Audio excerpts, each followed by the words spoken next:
જય દ્વારકાધીશ. જય દ્વારકાધીશ. અમૃત પુષ્પ કેન્દ્ર ચલાલા ભાવેશભાઈ ઠુમ્મર. અમૃત પુષ્પના સેવનથી ખૂબ જ અદ્ભુત રિઝલ્ટ મળ્યું છે. ભાઈ આવ્યા છે, એમની સાથે વાતચીત કરીએ. ભાઈ, કયું ગામ?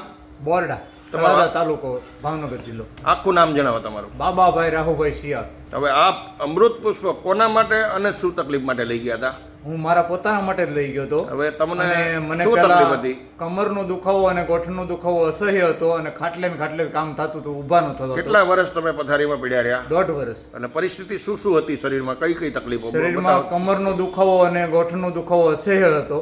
હવે એમને તમારે આખા કાંઈક નસ દબાતી અને 20 થી 25 વર્ષથી એક હાથનો દુખાવો એવો હતો, જમણા હાથનો, કે ગળાની નસથી લઈને આખો હાથ જ બતાવો ને, હાથથી બંધ રહેતો હતો. હાથથી ક્યાંથી તકલીફ હતી? અહીંયા ગળાથી આખો હાથ જ બંધ રહેતો હતો. એ કેટલા વર્ષ જૂની પીડા અને હતી? એને હાથ ઉપર ગરમ ગમે એ વસ્તુ અડે તો બળતું નહીં, એવી સમજદારી નહોતી. એટલે સેન્સિટિવિટી હતી જ નહીં, નહીં. જરાય. જીવ વગરનો હાથ. જીવ ચીટીઓ વગરનો. ભરે તો ખબર ન પડે. ખબર ન પડતી. હાથમાં કઈ પકડેલું હોય તો મુકાઈ જાય, ખબર ન પડતી. એટલે એ કેટલા વર્ષ જૂની વસ્તુ ઈ? આ લગભગ 20 થી 25 વર્ષ જેવું. એટલે એના માટે તો ખર્ચાનો કોઈ માપ નહીં રહે. ખર્ચામાં દરેક જગ્યાએ તપાસ કરાવી તો નસ દબાઈ, આવું કહેતા હતા. બરાબર. આ અમૃત પુષ્પ શરૂ કર્યું હા, ત્યાર પછી ઈ હાથની અંદર શું ફાયદો છે? ઈ હાથની અંદર જે અહીંયા જે કાન પાસેથી દુખાવો થતો હતો ઈ ધીમે ધીમે ઓછો થતો ગયો. ખભામાં જે હોજો રહેતો હતો એ મટી હવે ગયો. હાથ જે બેરો રહે, અને હાથ બેરો રહેતો હતો એ જગ્યાએ અત્યારે હાથ દુખવા રહ્યો છે. એટલે અત્યારે તમે હાથથી વજન ઉપાડી શકો છો? બધું કામ કરી શકું.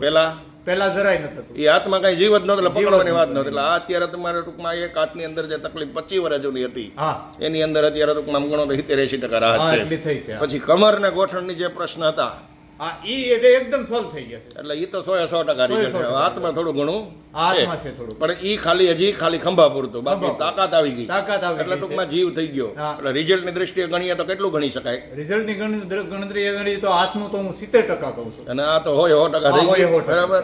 તો હજી પરેજી સાથે અમૃત પુષ્પનું સેવન ચાલુ રાખજો. ચાલુ છે. તો દ્વારકાધીશની કૃપા તો થઈ ગઈ. હા, હા. તમારો ફોન નંબર જણાવો રામ.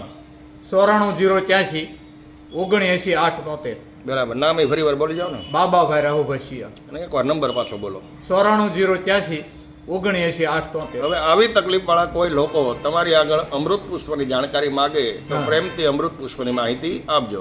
ભલે. જય દ્વારકાધીશ. જય દ્વારકા. જય ગુરુ મહારાજ. જય ગુરુ જય દાન મહારાજ. જય દાન જય સિયારામ. જય સિયારામ.